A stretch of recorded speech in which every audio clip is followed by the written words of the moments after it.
Muito bem, voltamos, Robertinhos. Vamos dar aqui continuidade então no nosso assunto conjuntos numéricos. Pessoal, vale aqui ressaltar que todas as informações que a gente usou aqui nessa tela, então todos esses subconjuntos aqui, elas vão se estender, essa ideia aqui também vai se estender para os outros conjuntos. Tá? Por exemplo, ali quando a gente pega 8 dividido por 4, beleza, dá 2, tranquilo. Se encaixa então aí nos naturais, se encaixa, portanto, consequentemente, se encaixa também nos inteiros. O negócio é quando eu pego ali, por exemplo, o 2 pelo 4, por exemplo, né? Então, quando eu pego aqui e divido o 2 pelo 4, quando eu pego aqui o 2 e divido pelo 4, a gente percebe que dá aqui como resposta um resultado que não está lá dentro dos inteiros. Consequentemente, não está também dentro dos naturais. Então se criou um outro conjunto numérico em que se entra agora, a partir de então, as frações. Né? E esse conjunto é o conjunto dos números racionais. Tá bom? Então, se a gente pudesse definir de maneira bem básica o que seria o conjunto dos números racionais, seria aquele conjunto formado que eu pudesse, né, transformar um número numa fração.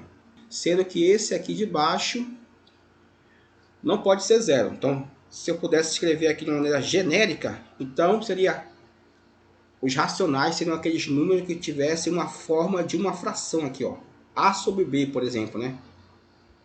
Ou seja, dois números onde dois números inteiros, esse aqui tem que ser um inteiro, esse também tem que ser um inteiro, onde o de baixo não pode ser zero, porque não existe divisão por zero, tá bom?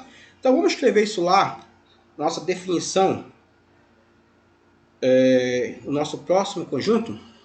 Então repara que o nosso próximo conjunto aqui é o conjunto dos números racionais. O símbolo vai ser esse Q aí, vai ser esse Q meio malucão aqui, né? Meio loucão aí. Então, o que se eu pudesse escrever em forma de conjunto formal, seria assim, ó. Então, que o conjunto dos números racionais seriam todos os x, né?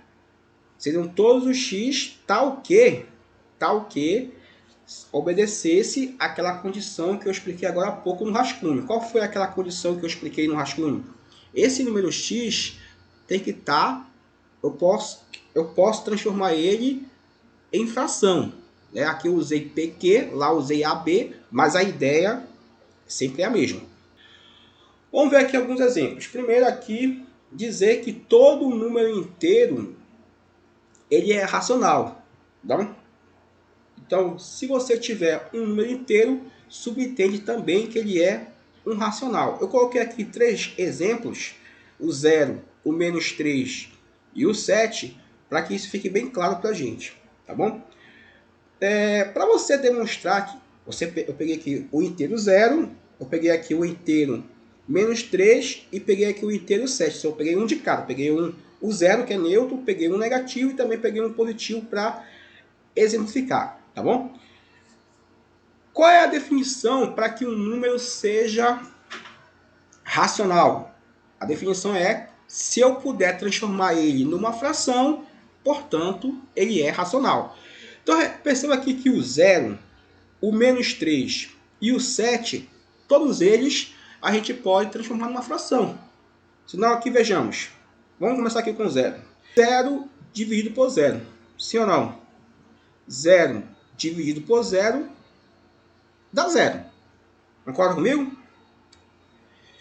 Então, 0 dividido por 0, que é uma fração, porque são dois inteiros, né? Deu como resposta o 0. Então, eu peguei o 0 e consegui transformá-lo numa fração. Portanto, o 0 é um número racional. Por mesma coisa que qualquer número negativo. O menos 3, qualquer inteiro negativo. O menos 3, também eu posso colocar ele em uma forma de fração. Me dê lá um exemplo. Fala para mim um exemplo que eu posso transformar o menos 3 numa fração? O exemplo mais simples, né? Pegar o menos 3 e dividir por 1, né? Perceba que menos 3 dividido por 1 dá o próprio menos 3. Aqui é o exemplo mais básico, né? Mais elementar. Então veja, eu pude transformar o menos 3 numa fração. Então se eu peguei um número e consegui transformar ele numa fração, portanto esse número ele é um número racional. Então se eu pegar aqui o menos 21 e dividir por 7, nós temos como resposta quem? O menos 3. Outro exemplo. Fala para mim. Outro exemplo, eu posso pegar o menos 3 e colocar numa forma de fração. Isso, muito bem. Eu posso pegar aqui o 9 e dividir pelo menos 3, né? Pelo menos 3. Então percebam, menos 9 dividido por, 9 dividido por menos 3 também dá menos 3. A mesma ideia, pessoal, a gente estende ali para o 7. Eu posso colocar o 7 aqui na forma de fração. 7 sobre 1, né? 14 dividido por 2, não é isso? Então eu consigo pegar aqui o 7 e dividir e colocar aí na forma de fração. O que eu quero te falar, quero que você conclua, é que eu posso pegar tanto qualquer inteiro, seja ele zero, seja ele negativo, seja ele positivo, qualquer inteiro que eu pegue, eu posso transformar ele num número racional. Eu posso transformar ele numa fração. Aqui como um exemplo B, seria na verdade uma continuação aqui do exemplo B, né? Ou seja, todo número fracionário ele é racional. Então, mais ou menos eu expliquei aqui em cima isso aí já, né? Só coloquei aqui para reforçar, né? Então, por consequência, né? Se você tiver um número na forma de fração, ele por si só já é um número racional. Todo número inteiro, se ele é racional, então eu posso dizer, portanto, que os inteiros eles são subconjunto dos números racionais. Eles estão dentro dos racionais.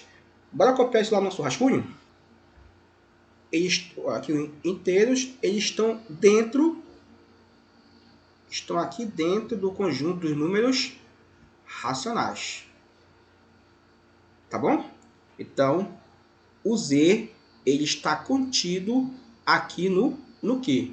Bora copiar isso bem aqui embaixo. Vamos ver? Bora copiar. Portanto, aqui a gente copia que o Z ele está contido no Q. Bom, a gente vai então aí construindo esse pensamento aí sobre os conjuntos numéricos, tá bom? O caso C, o exemplo C, é que todo número decimal exato é racional.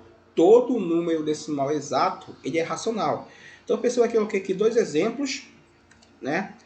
Você percebe que o meio, o 0,5, que é o meio, né? Ele é um decimal exato e eu posso transformá-lo numa fração. Repara aí, ó. Repara que o 0,5, ou seja, o meio, eu posso escrever ele como 5 sobre 10. Se eu pegar o 5 e dividir por 10, vai dar meio, vai dar 0,5. Pronto, então eu consegui pegar um número decimal, né, exato, e transformei ele numa fração. Portanto, todo número que for decimal exato, ele é um número racional. Valendo também, claro, para decimais exatos negativos. A ideia também é a mesma. Posso transformar ele numa fração, tá bom? O que tem que ficar na tua cabeça é o seguinte: se você tiver um decimal exato, consequentemente, ele é um número racional. Todo número decimal que for não exato, ou seja, for periódico, né? Ele é um número racional. Coloquei aqui coloquei 3 exemplos, né? Então perceba que esses 3 casos, esses 3 exemplos, os decimais eles não são exatos, né? como 0,5, como o menos 2,21. Então perceba aqui para a gente que nós temos aqui o depois da vírgula, né? Ou seja, a casa decimal é o 4, 4, 4, 4, vai embora de forma infinita, né? Então não tem fim, não é então um decimal exato. A gente fala então que aqui nós temos uma dízima periódica. Mesma coisa aqui, ó, 13, 13, 13, 13, 13, 13. Então a reticência fala então que esse período 13 vai se repetindo de forma indefinida até o infinito.